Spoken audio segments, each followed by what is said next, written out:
So this isn't a complete guide to rosette making, but just a demonstration of how traditional hand tools can be used to cut the channels for the rosette components. In this rosette, I've already inlaid the end grain pattern into the central channel, and I'm now cutting the two outer channels for the herringbone inlays.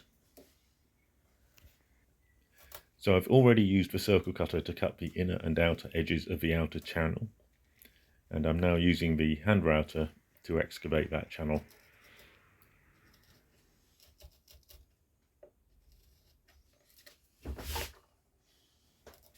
The depth of the hand router is set to about 0.5 millimetre, so I'll need 4 passes around the channel to get down to the full depth of 2 millimetres.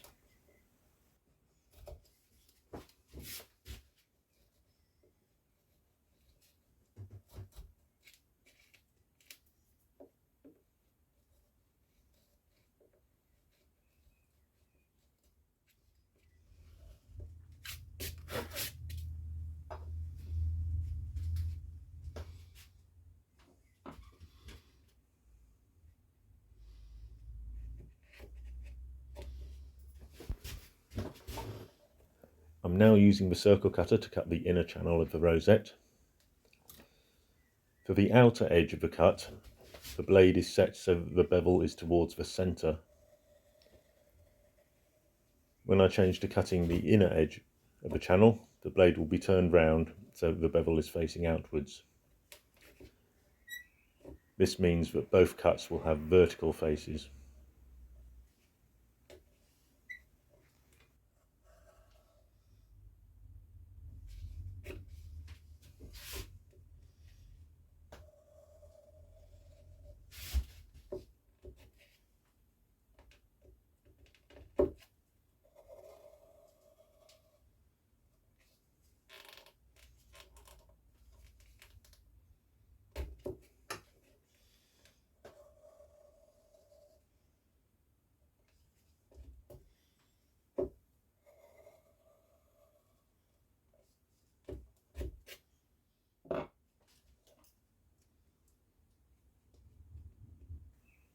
Before starting the second cut, I'm measuring carefully the width of the outer channel and then transferring that measurement onto the inner channel so that both channels are exactly the same width. The first channel was accurately set to the correct width for the components I'll be inlaying.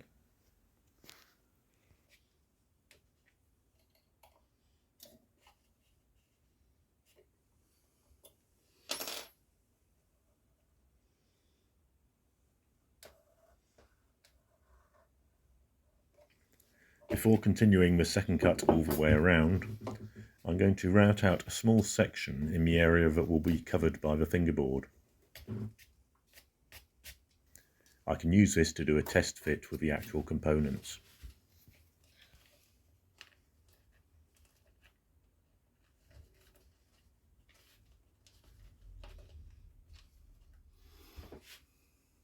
When using the circle cutter, it's important to cut in the direction of the grain. This means you need to divide the circle into 4 quadrants. 4 separate cuts are made. In the case of the outer circle, these cuts go from the centre line of the soundboard out towards the edges. To cut the inner edge of a channel, the circle cutter goes in the opposite direction. Rather than cut to the full depth in a single pass, the first cut is very light, and gradually increase the depth of cut until you reach the full depth of 2 millimetres.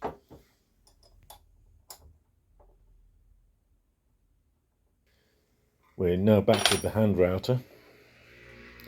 I actually have a number of different blades for the hand router of different widths.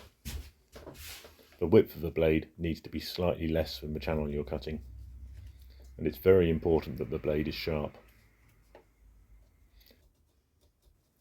You'll also want to assess which direction gives you the cleanest cut with the hand router.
So I've speeded up the video now. Just note that I'm taking quite short cuts and then clearing away the wood that I've cut out before continuing, changing direction occasionally to give the cleanest cut.